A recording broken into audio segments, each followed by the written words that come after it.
गांव में करिश्मा नाम की एक छोटी सी बच्ची रहा करती थी। करिश्मा के माँ बाप का बचपन में ही देहांत हो चुका था और करिश्मा गांव के मंदिर के पास रहा करती थी।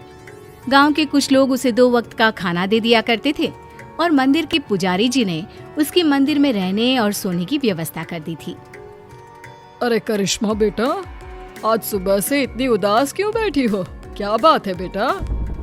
कोई बात नहीं काका, रक्षाबंधन का त्योहार आ रहा है। सब लोग अपने भाई को राखी बांधेंगे, लेकिन मैं तो दुनिया में बिल्कुल अकेली हूँ। अरे बेटा, चिंता क्यों करती हो? जिसका कोई नहीं होता उसका भगवान होता है। ऊपर वाला है ना, वो तुम्हारी मदद जरूर करेगा। लेकिन भगवान असल में थोड़ी ना होते हैं काका, भला वो मेरी मदद कैसे करेंगे? अरे बिटिया, ऐसे नहीं कहते। भगवान तो सब जगह होते हैं और देखना, वो तुम्हारी मदद भी जरूर करेंगे। पुजारी जी के जाने के बाद करिश्मा उदास होकर मंदिर की सीढ़ियों पर बैठ गई। उसे कुछ भी समझ में नहीं आ रहा था। तभी कुछ देर बाद मंदिर में एक साधु आते हैं। क्या बात है बेटा, तुम ऐसे चुपचाप क्यों बैठी हो? क्योंकि मैं बहुत उदास हूँ। इस दुनिया में मेरा कोई नहीं, मैं बिल्कुल अकेली हूँ। अरे तुम्हें उदास होने की कोई जरूरत नहीं है। ये देखो, मेरे पास एक बहुत सुंदर फूल है। तुम इसमें धागा पिरोकर भगवान के हाथ पर राखी की तरह बांध देना। लेकिन उससे क्या होगा बाबा? उससे कुछ होगा नहीं बेटा, बस तुम्हारा अकेलापन दूर हो जाएगा और तुम्हारे जीवन में खुशियाँ लौट आएंगी। क्या सच में ऐसा हो सकता है? हाँ, रक्षाबंधन वाले दिन सुबह नहा धोकर मंदिर की जो मूर्ति है उस पर फूल की राखी बनाकर बांध देना। इतना कहकर साधु वहाँ से चले गए। अब तो करिश्मा बस हर दिन रक्षाबंधन के दिन का इंतजार करने लगी। 2-3 दिन इसी तरह बीत गए और रक्षाबंधन आ गया। करिश्मा सुबह सुबह नहाकर उस फूल में धागा पिरोकर भगवान के मंदिर पहुंची और उसने वो राखी भगवान की मूर्ति को बांधी। ठीक उसी वक्त वहाँ पर करिश्मा से कुछ साल बड़ा एक लड़का आया और उसने अपना नाम किशन बताया। अरे करिश्मा, तुम्हारी राखी तो बहुत सुंदर है। क्या ऐसी राखी तुम मेरी कलाई पर भी बांध सकती हो? वो क्या है ना, मेरी कोई बहन नहीं है। लेकिन ये राखी में जो फूल लगा हुआ है वो मुझे किसी साधु बाबा ने दिया था और मेरे पास दूसरा कोई फूल नहीं है। लेकिन मुझे तो तुम्हारे हाथ की बनी हुई राखी ही चाहिए, कहीं से भी लेकर आओ। अब मैं क्या करूं? भगवान ने बड़ी मुश्किल से मेरे जीवन में किसी को भेजा है। अगर मैंने किशन को राखी नहीं बांधी तो वो नाराज होकर चला जाएगा। सोचते सोचते करिश्मा मंदिर के बगीचे में पहुंची और वहाँ से उसने फूलों की मदद से एक सुंदर सी राखी बनाई और मंदिर में पहुंची। ये देखो किशन, मैंने तुम्हारे लिए बहुत सुंदर राखी बनाई है। नहीं, मुझे वही राखी चाहिए जो तुमने भगवान को बांधी है। लेकिन ये कैसे हो सकता है? वो राखी तो मैं भगवान की मूर्ति को बांध चुकी हूँ। तो कोई बात नहीं, वहाँ से वो राखी उतार कर तुम मुझे बांध लो और ये जो नई राखी तुमने बनाई है वो ले जाकर भगवान को बांध दो। किशन के बार बार जिद करने पर करिश्मा ने ऐसा ही किया। जैसे ही करिश्मा ने किशन की कलाई पर राखी बांधी, देखो, अब तुम्हें मुझसे कोई गिफ्ट लेना होगा। जब भी कोई बहन अपने भाई की कलाई पर राखी बांधती है तो बदले में उसे कोई ना कोई तोहफा लेना ही पड़ता है। लेकिन मुझे तो कुछ नहीं चाहिए। लेकिन अब तुम्हारा भाई आ गया है ना, अब से तुम्हें किसी के आगे हाथ फैलाने की जरूरत नहीं है। चलो, मैं तुम्हारे नए घर में लेकर चलता हूँ। करिश्मा किशन के पीछे पीछे चल दी। कुछ ही दूरी पर एक बहुत सुंदर सा छोटा सा घर बना हुआ था। देखो करिश्मा, आज से ये तुम्हारा घर है। ये समझ लो कि तुम्हारे भाई ने तुम्हें रक्षाबंधन का तोहफा दिया है। ये घर तो बहुत सुंदर है, मैं यहाँ पर रह सकती हूँ? हाँ हाँ, बिल्कुल रह सकती हो। इतना कहकर किशन वहाँ से चला जाता है और करिश्मा अपने घर में रहने लगती है। उस घर में खाने पीने की सारी चीजें थी। करिश्मा बहुत खुश थी और गांव के लोग भी खुश थे। करिश्मा को रहने के लिए एक जगह जो मिल गई। कुछ दिनों के बाद किशन करिश्मा के घर आता है। देखो करिश्मा, ये तो जादू हो गया। तुम्हारी बनाई हुई राखी तो सोने के कंगन में बदल गई। लेकिन ऐसा कैसे हो सकता है? मैंने जो राखी बांधी थी वो तो एक साधारण सा फूल था। नहीं करिश्मा, वो कोई साधारण फूल नहीं था। अगर ऐसा होता तो वो सोने का कंगन नहीं बन जाता। लगता है ये साधु बाबा का ही जादू है। उन्होंने ही मुझे वो जादुई राखी दी थी। लेकिन मैं सोने के कंगन का क्या करूँगा? तुम इसे अपने पास रख लो, ये मेरे किसी काम का नहीं। किशन वो सोने का कंगन करिश्मा को देकर वापस चला जाता है। करिश्मा सोच में पड़ जाती है कि आखिर वो सोने के कंगन का क्या करे। तभी उसके दिमाग में एक तरकीब सूझती है। करिश्मा सोने की कंगन को बेचकर पैसे ले आती है और उन पैसों से उसने राखी बनाने का सामान खरीद लिया। इस तरह उसने अपनी एक राखी की दुकान खोली। अरे वाह करिश्मा, तुम्हारी राखी तो बहुत सुंदर है। सारी राखियां मैं खुद अपने हाथ से बनाती हूँ और ये ज्यादा महंगी भी नहीं है। हाँ, ये बात तो बिल्कुल सच है। तुम्हारी राखी बहुत सस्ती और सुंदर है। सही कह रहे हो भाई। करिश्मा की बनाई हुई राखियां इतनी खूबसूरत होती है कि हम जिसे भी देते हैं वो खुश हो जाते हैं। अब दूर दूर से लोग करिश्मा की बनाई हुई राखियां खरीदने आने लगे और करिश्मा की राखियों की दुकान बहुत अच्छी चल पड़ी। एक दिन फिर से किशन लौट कर आता है। करिश्मा, मैं तुम्हें एक बात बताना चाहता था। हाँ बताओ ना भैया, क्या बात है? देखो करिश्मा, मैं उन साधु बाबा का ही एक शिष्य हूँ और उन्होंने ही मुझे तुम्हारे पास भेजा था। वो तुम्हारे बारे में जानना चाहते थे कि तुम कितनी ईमानदार हो। इसीलिए वो सोने का कंगन मैंने तुम्हें दिया था और तुमने उस सोने के कंगन का उपयोग एक अच्छे काम में किया है। इसलिए साधु बाबा और मैं, हम दोनों ही तुमसे बहुत खुश हैं और हम दोनों का आशीर्वाद तुम्हारे साथ है। अब आने वाले जीवन में तुम्हें किसी भी प्रकार की परेशानी का सामना नहीं करना पड़ेगा। किशन भैया, तुम्हारे जैसा भाई और साधु बाबा जैसे गुरु पाकर मेरा तो जीवन ही सफल हो गया। मेरी मदद करने के लिए बहुत बहुत धन्यवाद। आपकी दी हुई जादुई राखी ने सच में मेरा जीवन बदल दिया। मधु शहर में रहने वाली पढ़ी लिखी मॉडर्न लड़की है। वो और पवन साथ कॉलेज में पढ़ते थे। धीरे धीरे उन दोनों में प्यार हो गया। पर पवन गांव में रहने वाला एक साधारण सा लड़का है। मधु के पिता हमेशा उसे ये बात कहकर ताना देते हैं। तुम वहाँ गांव में कैसे एडजस्ट करोगी?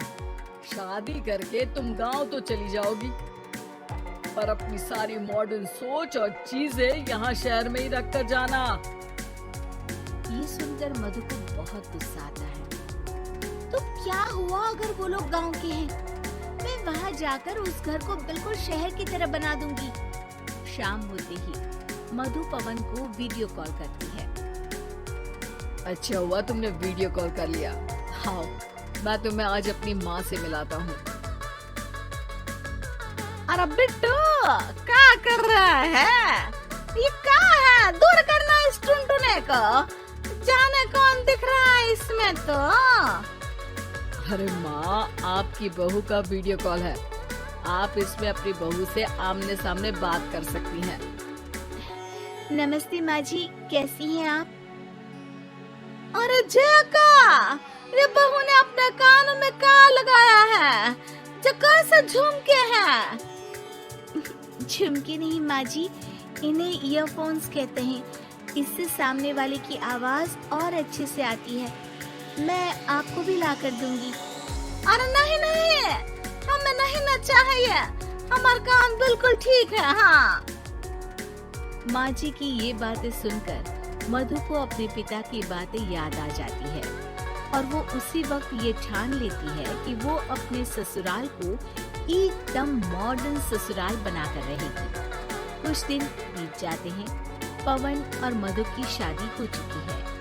आज मधु का अपने ससुराल में पहला दिन है। माँ जी, मैं आपके लिए एक तोहफा लाई हूँ। अरे इतना बड़ा तोहफा? अरे क्या लाई है रे इस बड़े से बक्से में? मधु बॉक्स खोलती है। ये क्या है? ये वैक्यूम क्लीनर है। मैंने आपको झाड़ू लगाते हुए देखा तो सोचा अब आपका काम आसान हो जाएगा। अरे वाह बहू वाह, तूने मुझे झाड़ू लगाते हुए देखा तो तू मेरा हाथ से झाड़ू लेकर खुद भी तो लगा सकती थी ना। पर नहीं, तूने तुझे मशीन लाकर मेरे हाथ में दे दी कि यह काम हमेशा मैं ही करूं। ये आजकल की शहरी छोरियां बिल्कुल नहीं बदलेगी।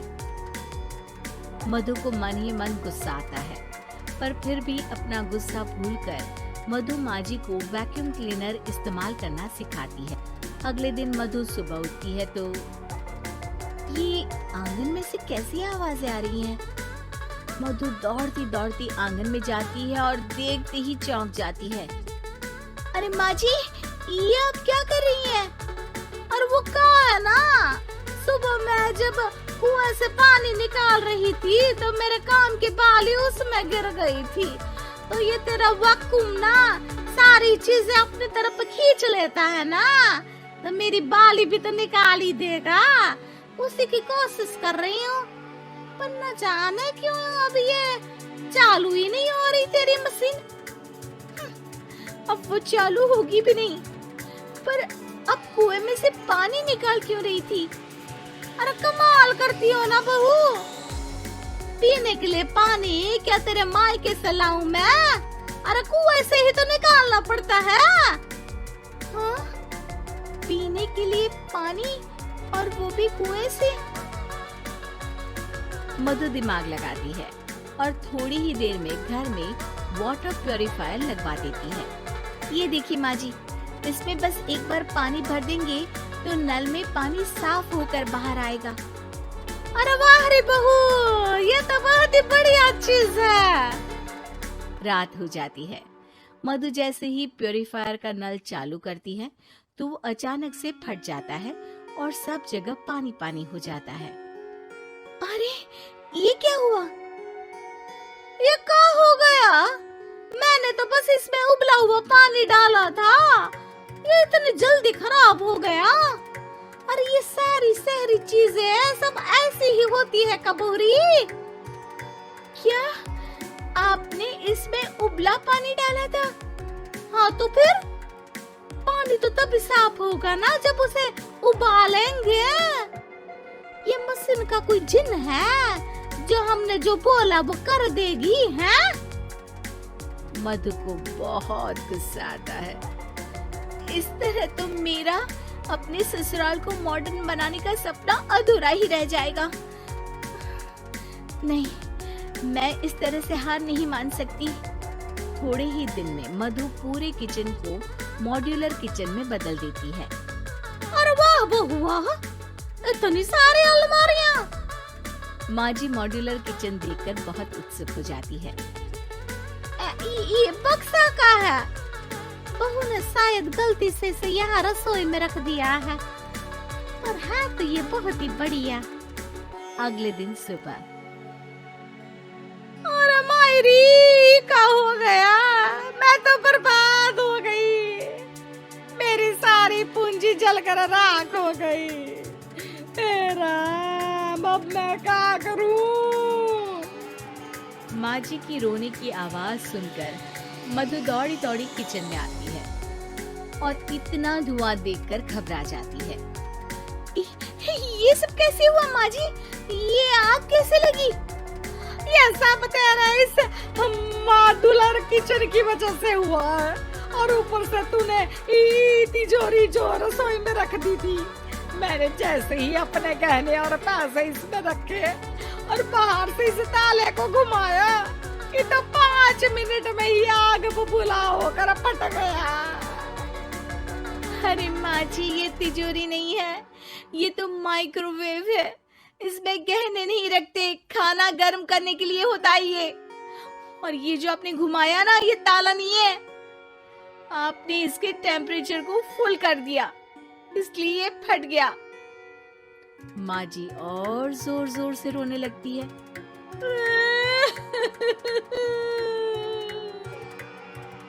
मधु सर पीट लेती है और कसम खाती है कि अब ससुराल को मॉडर्न बनाने की कोई कोशिश नहीं करेगी। मुझे माफ कर दीजिए माँ जी, आप जैसी हैं वैसी ही ठीक है। मधु को अपने पिता की कही बात याद आ जाती है और मधु वापस घर और किचन को पहले जैसा ही कर देती है। तो बनारस घाट अपनी खूबसूरती के लिए बहुत प्रचलित है, पर घाट के किनारे कई राज लिए बैठे हैं। ये कहानी शुरू होती है बनारस के घाट के पास बने ममता निवास से, जहाँ प्रिया लाल जोड़े में ममता के घर उसकी बहू बनकर आती है। आओ आओ बहू, घर को अपने पैरों से पवित्र करो। ममता घर की दहलीज पार कर ही रही होती है कि अचानक एक बहुत गंदी सी बास पूरे घर में फैल जाती है।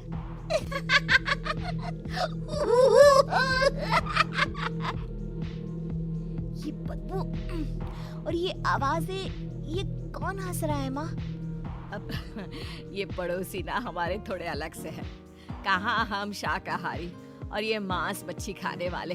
छोड़, तू ध्यान मत दे और गृह प्रवेश कर। और हाँ बहू, अपनी सास की एक बात हमेशा याद रखना, इन पड़ोसियों से तो कभी बात नहीं करेगी। अच्छे लोग नहीं है ये। अपनी सास की ये बात मानेगी ना बेटा? हाँ माँ, जो आपकी मर्जी, मैं उनसे बात नहीं करूंगी। अगले दिन प्रिया अपनी पहली रसोई बनाने रसोई घर में जाती है। ये छोटी बात तो नाक में जा रही है। एक काम करती हूँ, खिड़की खोल देती हूँ। प्रिया खिड़की खोलने जाती है। इतने जाले, लगता है इस खिड़की को कभी खोला ही नहीं गया। पर ऐसा क्यों? ओह, नॉन वेज की स्मेल आती होगी ना। 2 मिनट के लिए खोल लेती हूँ, फिर बंद कर दूंगी। प्रिया खिड़की खोलती है। खिड़की खोलते ही उसकी नजर सामने वाले घर की खिड़की पर पड़ती है, जहाँ एक लड़की खड़ी होती है। हाथों में मेहंदी, लाल रंग की साड़ी, बिल्कुल सजी धजी, मानो प्रिया की तरह ही वो भी नई नवेली बहू हो। वो प्रिया को देखकर मुस्कुराती है। हे भगवान, माँ ने तो इनसे बात करने को मना किया था। प्रिया फौरन ही खिड़की बंद कर देती है और तवे पर चढ़े रोटी की ओर देखने लगती है, पर वहाँ रोटी न होकर मछली पड़ी होती है। ये क्या? पहली ही रसोई में इतनी बड़ी गलती। हे भगवान, अब मैं क्या करूं? प्रिया बहुत डर जाती है और फौरन रसोई की सफाई करने और फिर सभी के लिए खाना बनाने लग जाती है। जब वो सबको खाना परोसती है, सब तो ठीक है, मैं बेकार में चिंता कर रही थी। हे भगवान, ऐसे ही बस अपनी कृपा बनाए रखना। रात के वक्त जब सब सो रहे होते हैं, तब प्रिया को पायल की आवाज सुनाई देती है, जिससे उसकी आंख खुल जाती है। ये पायल की आवाज कहाँ से आ रही है?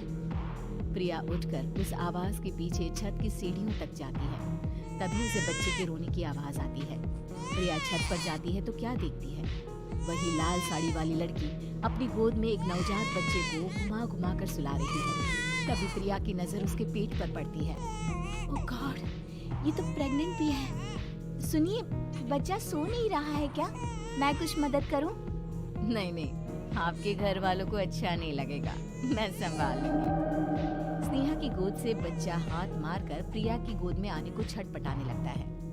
दोनों घर अगल बगल में बने होने के कारण प्रिया उस बच्चे को गोद में ले लेती है। प्रिया के पास आते ही वो सो जाता है। बच्चे का वो स्पर्श रात भर प्रिया भूल नहीं पाती और अगली सुबह वो छत पर कपड़े सुखा रही होती है। तभी उसे एक औरत इशारा करके बुलाती है। स्नेहा कह रही थी बाबू तुम्हारी गोद में आते ही सो गया। मैं गौरी, स्नेहा की माँ हूँ। बहू, घर आना, बाबू को खिला भी लेना। शाम को जब घर पर कोई नहीं रहता, बच्चे से मिलने के लिए प्रिया छिपकर अपनी पड़ोसन के घर चली जाती है और कुछ देर बच्चे को खिलाकर वापस लौट आती है। इसके कुछ दिन बाद ही प्रिया को पता चलता है कि वह माँ बनने वाली है। ममता की खुशी का ठिकाना नहीं रहता।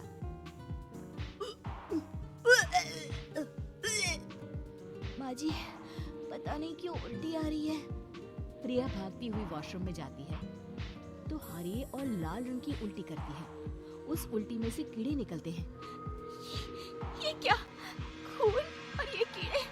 माँ! माँ! प्रिया की आवाज सुनकर ममता दौड़ कर आती है, पर बेसिन में कुछ नहीं होता। प्रिया हक्की बक्की रह जाती है।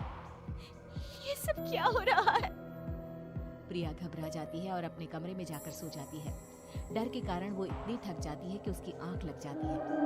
तब उसे ऐसा लगता है उसके पेट पर मानो कोई बैठा हुआ हो। कौन हो? प्रिया के पेट पर एक 5 महीने की बच्ची बैठी हुई थी, जो बुरी तरह जली हुई थी। माँ, तुम ही मुझे लाई ना अपने पेट में? मैं तुम्हारी माँ नहीं हूँ। कौन हो तुम? माँ, देखो मैं जल गई बुरी तरह से। 6 महीने पेट में रहने को भी मुझे नहीं मिला। सहला दो ना माँ। बचाओ! बचाओ! माँ! ममता दौड़कर कमरे में आती है। प्रिया की बातें सुनकर वो सब समझ जाती है। तू कहीं बगल वाले घर में तो नहीं जाकर आई ना बहू? मुझे माफ कर दो, मैं गई थी माँ। उस घर में सब मरे हुए हैं बहू। कई साल पहले स्नेहा उस घर में बहू बनकर आई थी। कुछ ही दिन में वो एक बच्चे को जन्म देने वाली थी। पूरा घर बच्चे के आने की खुशी में खोया था कि एक दिन अचानक उस घर में आग लग गई। सब बुरी तरह जलकर मर गए। गौरी आज भी दादी बनने का इंतजार कर रही है और इसीलिए स्नेहा ने अपना अजन्मा बच्चा तुम्हारी कोख में डाल दिया। ममता ये कह रही होती है कि पीछे से उसके पैरों को एक बच्चा पकड़ लेता है। दादी, दादी। माँ, स्नेहा की गोद में यही बच्चा था। ये बच्चा कौन है फिर? तेरी मौत है। तेरी भी दादी। जिस चीज का ममता को डर था वही हो गया। ममता निवास के ऊपर मौत ने चादर बिछा दी थी। प्रिया का पेट ऐसे बढ़ जाता है मानो 9 महीने का हो। 2 हाथ उसके पेट से बाहर निकलते हैं। बहू, संतोष को फोन कर, किसी पंडित जी को बुला बहू। प्रिया का पति भागता हुआ घर आता है। ये तो होना ही था माँ। तेरा बाप तेरे सामने आ गया तो तू सह नहीं पा रही है। स्नेहा घर में आग लगी नहीं थी, माँ ने लगाई थी प्रॉपर्टी की लालच में। और वो बच्चा मेरी पहली पत्नी का बच्चा है, मेरा बेटा, जो कि उस आग की चपेट का शिकार हो गया था। मैंने तुमसे ये सब माँ के कहने पर छुपाया था। मुझे माफ कर दो प्रिया। तुम अगर चाहो तो यहाँ से जा सकती हो। मैं तुम्हें किसी भी बंधन में रखना नहीं चाहती। मेरी शादी हुई है आपसे, मैं आपको छोड़ नहीं सकती, पर उससे पहले हमें स्नेहा, उसकी माँ और बच्चे की आत्मा की शांति करवानी होगी। संतोष और ममता गौरी के घर जाते हैं। अंदर सब कुछ जला हुआ होता है। जमीन पर जली हुई लाशें बिखरी हुई थी। ममता रो रो कर अपनी करने की माफी गौरी से मांगती है। प्रिया स्नेहा के घर वालों का अंतिम संस्कार करवा देती है और ममता निवास फिर से